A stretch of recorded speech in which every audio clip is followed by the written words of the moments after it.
बच्चों, आप सभी का यूट्यूब चैनल आइडियल देव क्लासेस में स्वागत है। बच्चों, आज हम आपको इस वीडियो के माध्यम से ब्रिज कोर्स बेसलाइन टेस्ट 2025 कक्षा 9वीं विषय हिंदी का प्रश्न पत्र बताएंगे। जो कक्षा 8वीं से बच्चे पास होकर कक्षा 9वीं में गए हैं, उन बच्चों को सबसे पहले ब्रिज कोर्स के अंतर्गत जो बेसलाइन टेस्ट है वह पेपर देना पड़ेगा। उस पेपर में जैसे बच्चे अंक प्राप्त करेंगे उनका स्तर उस प्रकार से रहेगा।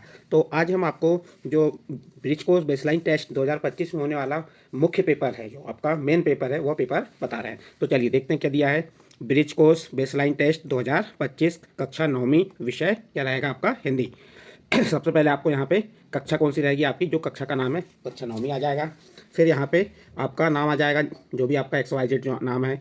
उसके बाद विद्यालय का नाम आएगा, जिस विद्यालय में आप एडमिशन ले रहे हैं, जिस विद्यालय में बेसलाइन टेस्ट दे रहे हैं। उसके बाद यहाँ पे दिया है लिंग, यानी कि लड़का या लड़की। लड़का है तो लड़का और लड़की है तो लड़की पे टिक मार्क कर देंगे। और जो आपका बेसलाइन टेस्ट पेपर होगा कितने अंक का होगा, 50 अंक का होगा। और उसमें प्राप्तांक जितने भी प्राप्त होंगे यहाँ पे लिखे जाएंगे। और ये बेसलाइन टेस्ट का समय जो दिया है 90 मिनट, 90 मिनट का आपका रहेगा। और यहाँ पे जिस तारीख को आप या जिस दिनांक को आप बेसलाइन टेस्ट देंगे वह दिनांक आ जाएगी। फिर यहाँ पे दिया 3 से 5 स्तर, 6 से 8 स्तर और 8 स्तर पूर्ण। तो देखिए, जो बच्चा 0 से 20 अंक प्राप्त करता है उसका जो स्तर रहेगा वो 3 से 5 का रहेगा। 3 से 5 का में से होता है कक्षा तीसरी और 5वीं का बच्चा कहलाएगा वो, यदि 0 से 20 तक अंक लेता है। यदि वह बच्चा 21 से 40 के बीच में अंक लेता है तो उसका स्तर 6 से 8 रहेगा। और जो बच्चा 41 से 50 अंक प्राप्त कर लेता है उसका स्तर 8वां स्तर पूर्ण रहेगा, यानी वह बच्चा 9वीं लायक हो जाएगा। और जैसे जो बच्चों के अंक आएंगे उस आधार पर उनका ग्रुप बनेगा और उनकी क्लासें लगेंगी। उसके बाद दिया है विद्यार्थियों के लिए ध्यान देने योग्य बातें। प्रश्न पत्र में दिए गए सभी निर्देशों को ध्यान से पढ़िए। जो प्रश्न पत्र है उसमें जो निर्देश दिए उन निर्देशों को आपको पढ़ना है। फिर सेकंड नंबर, प्रत्येक प्रश्न के में उत्तर लिखने हेतु रिक्त स्थान दिया गया है, उत्तर लिखने हेतु उसी रिक्त स्थान का प्रयोग करना है। देखिए, जो प्रत्येक प्रश्न का उत्तर लिखने के लिए आपको जो जगह दी गई है, उत्तर लिखने के हेतु उसी जगह का प्रयोग करना है आपको। यह परीक्षा नहीं है, ये जो अभी जो प्रश्न पत्र है या बेसलाइन टेस्ट है, ये आपकी परीक्षा नहीं आता है। इस प्रश्न पत्र की सहजता के से हल करें। कुछ प्रश्नों के लिए विकल्प दिए गए हैं, उनमें केवल सही विकल्प पर सही का चिन्ह लगाइए। इस प्रकार से ये कुछ ध्यान देने योग्य बातें बता दिए और क्या क्या कार्य आपको पहले पन्ने में करना है वह बताए। अब चलते हैं प्रश्न नंबर 1। प्रश्न नंबर 1 में क्या दिया है, यहाँ देखेंगे। प्रश्न नंबर 1 दिया है आपका, क्या दिया पढ़िए। यहाँ प्रश्न नंबर 1 में दिया है हिंदी वर्णमाला में, जो हिंदी वर्णमाला में ट एवं प वर्ण के हिंदी वर्णमाला में ट एवं प वर्ग के वर्ण लिखिए। तो आपको यहाँ पे ट और प वर्ग के जो वर्ण हैं वह लिखना है। तो आप यहाँ बता देंगे ट वर्ग के वर्ण कौन से हो गए, ट, ठ, ड, ण, ण।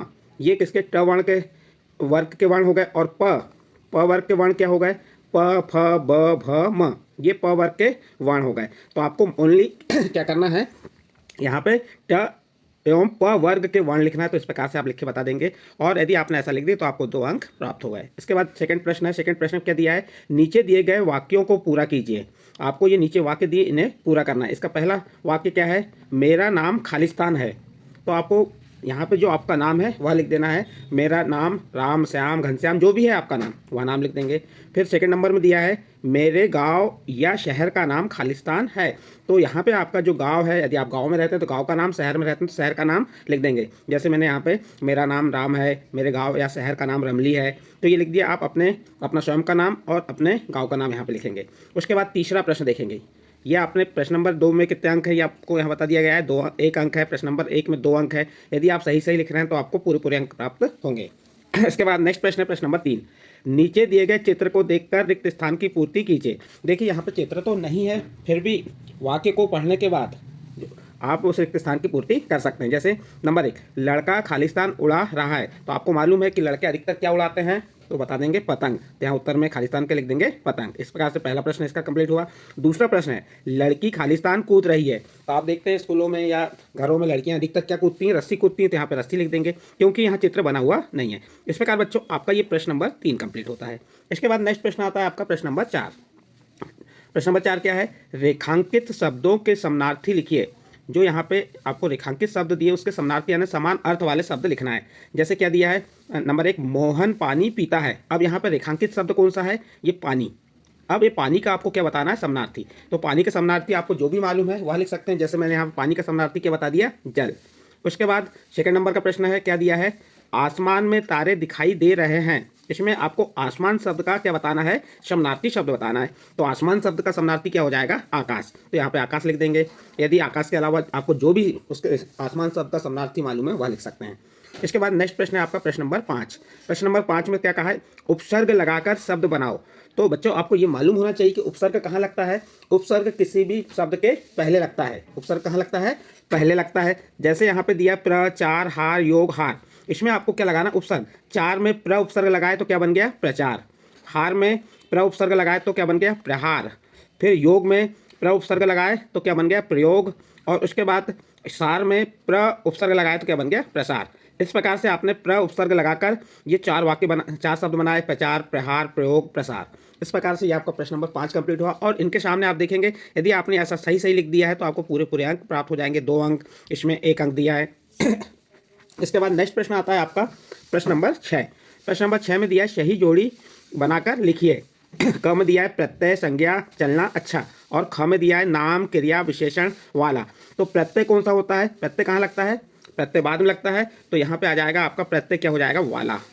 फिर संज्ञा क्या है, किसी का नाम, तो यह नाम आ जाएगी संज्ञा। चलना क्या है, क्रिया है तो क्रिया से मिला दिए। और अच्छा क्या है, एक विशेषण है। अब आपको कहा है सही जोड़ी बनाकर नीचे लिखना है। तो अब जैसे हम क में प्रत्यय, संज्ञा, चलना, अच्छा लिख दिए।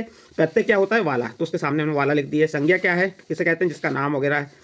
चलना एक क्रिया होती है, अच्छा विशेषण होता है। तो इस प्रकार से आप सही जोड़ी बनाकर उसे नीचे लिख सकते हैं। इसके बाद ये आपका प्रश्न नंबर 6 कंप्लीट हुआ। नेक्स्ट प्रश्न है आपका प्रश्न नंबर 7। और प्रश्न नंबर 6 आपका कितने अंक का था, 2 अंक का था। इसके बाद प्रश्न नंबर 7 है, नीचे दिए गए वाक्य में से उचित विकल्प का चयन कर लिखिए। और ये जो है आपका 4 अंक का है। आपको जो नीचे दिए गए वाक्य हैं, ये 4 वाक्य दिए हैं, चारों वाक्यों में उचित विकल्प और ये विकल्प दिए गए हैं का चयन कर लिखना है। रामू ने अपनी दुकान का खालिस्तान किया। तो यहाँ पे 2 वाक्य दिए हैं, श्री गणेश, खून पसीना, 1। तो इसका सही आंसर हो जाएगा रामू ने अपनी दुकान का श्री गणेश किया। तो खालिस्तान में क्या आ जाएगा, श्री गणेश। इसके बाद देखिए नेक्स्ट सेकंड प्रश्न, मोहन ने आज खालिस्तान प्रवेश किया। ग्रह, तो ये ग्रह होते हैं और एक ग्रह है। तो यहाँ पे आपका कौन सा आ जाएगा, खालिस्तान में ग्रह। मोहन ने आज ग्रह प्रवेश किया।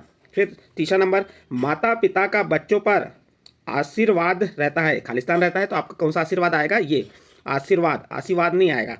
तो ये आपका आशीर्वाद आ जाएगा। इसके बाद मुझे खालिस्तान जाना अच्छा लगता है, विद्यालय। तो यहाँ पे आपका खालिस्तान में विद्यालय आ जाएगा, मुझे विद्यालय जाना अच्छा लगता है। तो इस प्रकार बच्चों आप यहाँ पे जो वाक्य दिए थे उन्हें उचित विकल्प चुनकर भरना है, तो वह भर सकते हैं। ये आपका प्रश्न नंबर 7 हो गया। इसके बाद नेक्स्ट प्रश्न आता है आपका प्रश्न नंबर 8। नीचे दिए गए प्रत्यय लगाकर एक एक शब्द बनाइए। आपको यहाँ पे जो ता, वाला, ई, आवट, ये प्रत्यय दिए हैं। और प्रत्यय कहाँ लगता है, किसी भी शब्द के बाद में लगता है। तो जो आप ता प्रत्यय लगाएंगे तो लघु धनता, लघुता बन जाएगा। निर्धन धनता, निर्धनता बन सकता है। जो आपको आसान शब्द लगता है वो बना सकते हैं। जैसे वाला में दूध धन, वाला क्या बन गया, दूध वाला।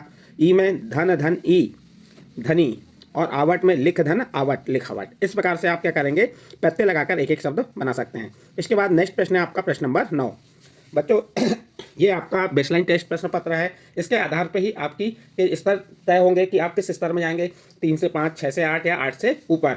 यदि आप अच्छे से अच्छे प्रश्न पत्र को हल करते हैं तो आपका स्तर अच्छा रहेगा और आपको उस आधार पर पढ़ाई कराई जाएगी।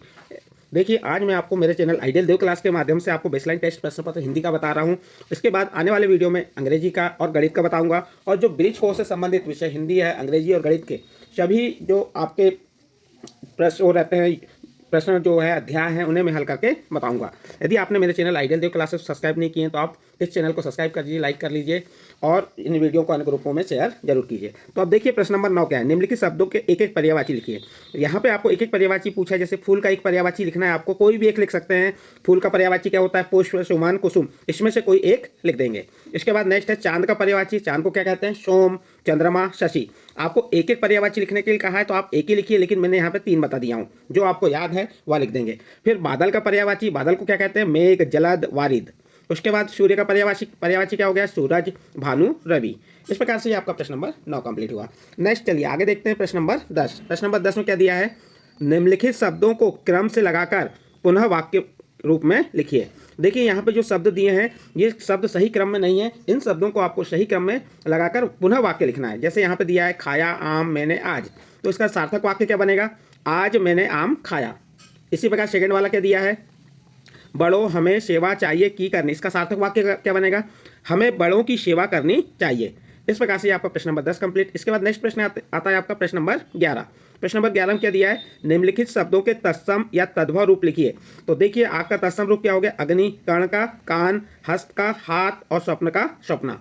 इस प्रकार से आपका प्रश्न नंबर 11 भी कंप्लीट होता है। इसके बाद नेक्स्ट प्रश्न आता है आपका प्रश्न नंबर 12।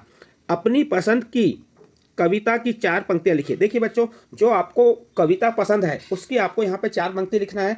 मैंने अपने आधार पे 4 पंक्तियां लिख के बताया, लेकिन आप अपने आधार पे कोई भी 4 पंक्ति यहाँ पे लिख सकते हैं।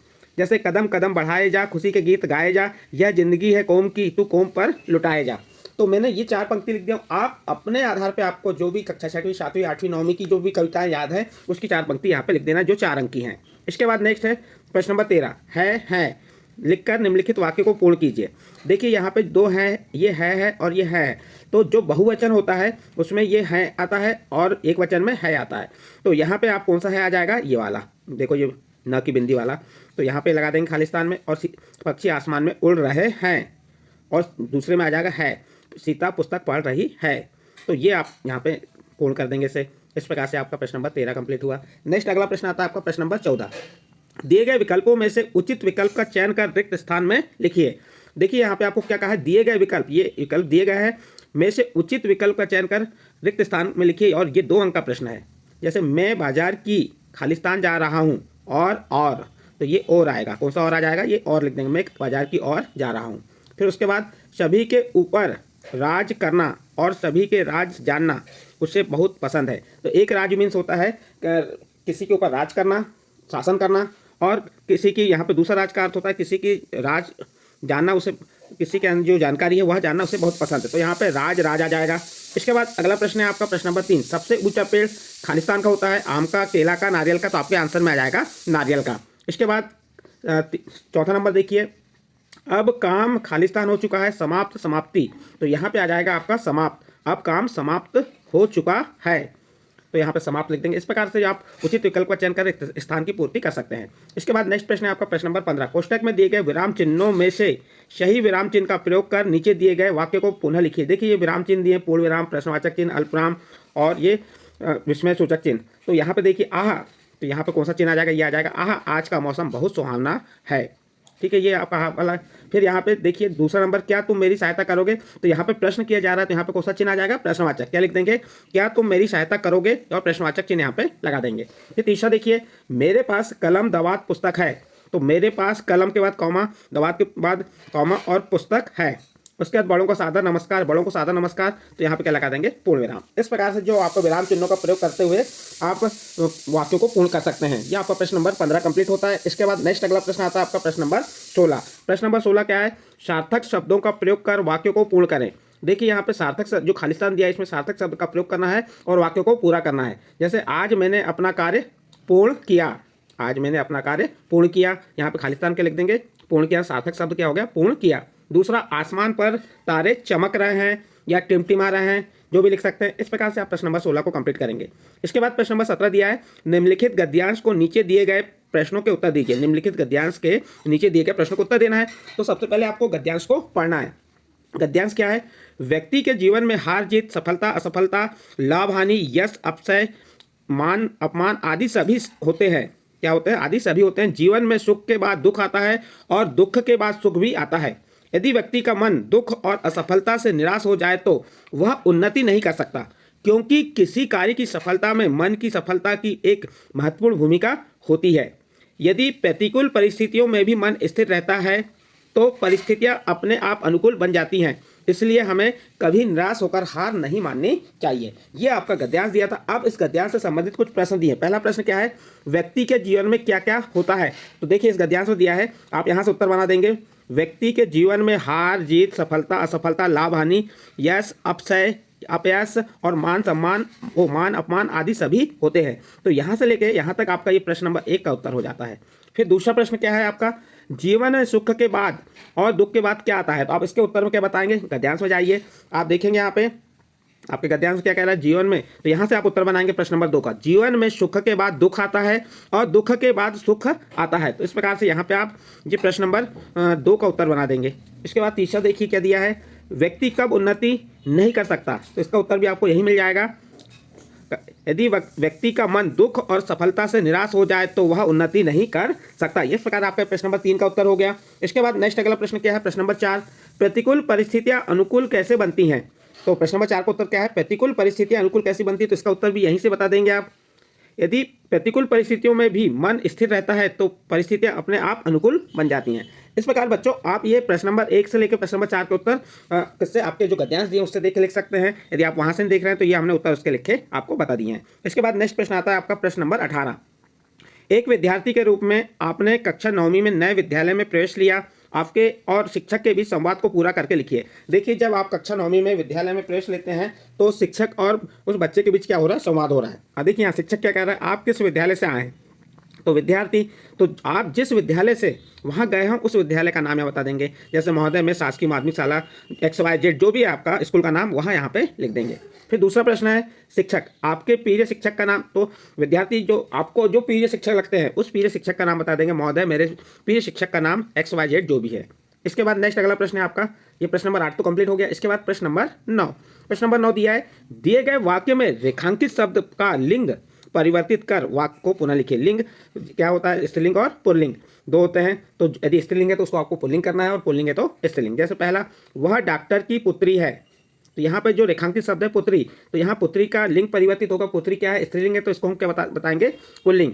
तो वह डॉक्टर का पुत्र है, की जगह का आ गया और पुत्री की जगह क्या आ गया, पुत्र आ गया। फिर सेकंड क्या दे रहा है, छात्र अध्ययन करता है, छात्र क्या है, पुल्लिंग है तो इसको स्त्रीलिंग बदलेंगे, छात्रा अध्ययन करती है। इस प्रकार आप प्रश्न नंबर 19 कंप्लीट करेंगे। उसके बाद देखिए प्रश्न नंबर 20, निम्नलिखित शब्दों की वर्तनी शुद्ध कीजिए। यहाँ पे जो शब्द दिए हैं इनकी वर्तनी शुद्ध करना है। प्रकृति, प्रकृति, तो इसकी वर्तनी क्या होगी, प्रकृति। साथी, इसकी सही वर्तनी क्या होगी, शांति। कृष्ण, इसकी सही वर्तनी क्या होगी, कृष्ण। और अवश्य, अवश्य, इसकी सही वर्तनी अवश्य हो गई। इस प्रकार से आपका प्रश्न नंबर 20 भी कंप्लीट हो गया। और आप देखते हैं प्रत्येक प्रश्न के सामने आपको अंक दिए गए हैं। आप यदि सही लिखते हैं तो आप यहाँ पे पूरे अंक प्राप्त करेंगे।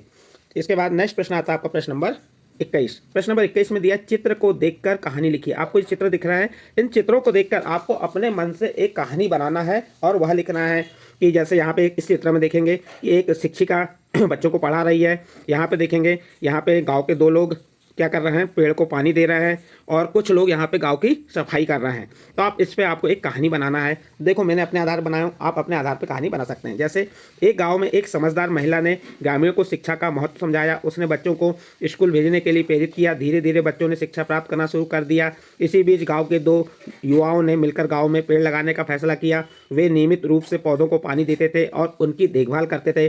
कुछ समय बाद गाँव हरा भरा हो गया। गाँव के लोग अब स्वच्छता के महत्व को समझने लगे थे।